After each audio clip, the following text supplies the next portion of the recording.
Thank you, Leslie. That's certainly a tough act to follow. Great video. At least I can go home and tell my kids that I got to discover what Google Sheet View was. So as Leslie mentioned, my name is Sean Thomas. I'm with Bristol Bay, a subsidiary of the Bristol Bay Native Corporation, which is a regional Alaska Native-owned corporation owned by the indigenous shareholders of the Bristol Bay region. Those of you that like salmon, you may have heard that Bristol Bay has some salmon as well, and we're particularly fond of it. But I do have to admit, and I will admit it publicly, that the Faroe salmon is quite excellent, and I've had my fill of it the last couple days, so thank you. If we go to the next slide, maybe I can do it. I can do it. Great. As many people have mentioned throughout the course of this forum, the Arctic is certainly a developing region. But unfortunately, in many instances, modern infrastructure remains limited or altogether absent.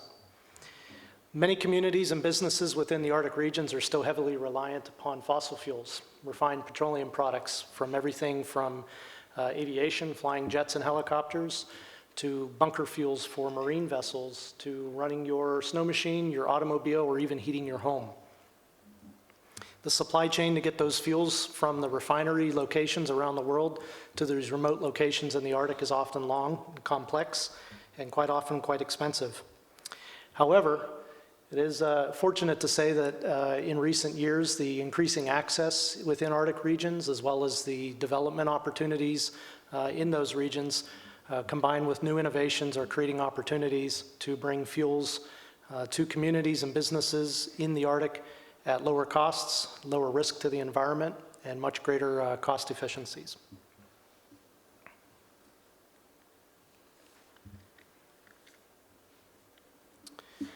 So in the old days, at least in Alaska and the Canadian Arctic, where I commonly practice, the old days, and by the old days I mean just a few years ago, getting fuel from a refinery to a community in the high Arctic would require a tug and barge.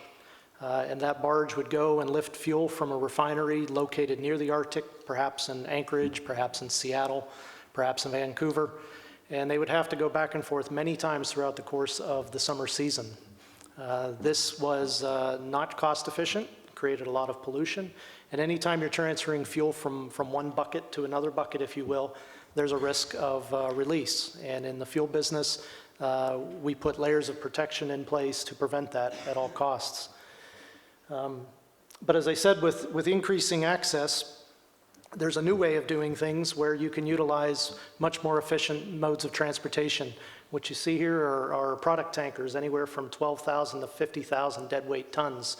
These are very large vessels that have access to world refineries. You can purchase fuel in much greater liquid markets, no pun intended, be it the Asian Far East, New York Mercantile and the New York Harbor, Rotterdam, and the US West Coast. They can bring this fuel into these theaters much more cost efficiently and much more quickly. But as I mentioned at the outset, many of these locations lack modern infrastructure. So you might be asking yourself, how do you get a ship that large alongside a remote Arctic location when there's no dock? That's where some of the specialized equipment come in and some of the innovations. And what you're looking at here is a pictorial, very simple, of the supply chain. As I mentioned, fuel can be lifted in large markets, greater bases of refining capacity, and can be purchased on much greater market indices that trade with the price of oil. So it offers you lower cost to begin with and the ability to manage price volatility through the combination of physical barrels and financial instruments such as market hedges. Fuel's loaded onto the ships go into the theater where they anchor up and wait for barges or subsequently smaller vessels to come alongside. And then there offshore they conduct what's called a ship-to-ship transfer. And this is done in accordance with all regulations and all applicable laws. But effectively what you're doing is moving the fuel from one bucket to another bucket, and then those barges oftentimes are shallow draft, 1 meter or less, double hulled to create an additional layer of protection when going into pristine locations. Those vessels then can push the beach. They can go into rivers, they can go into sloughs, they can go dry on tides, or in places where even with the shallow draft vessel they can't get close enough, they can float hose. There's specially designed hoses on the market today that fuel can be pumped through, and the hose actually floats on the water, and then ultimately ends up in the bulk fuel tank farms for use in the community throughout the winter season.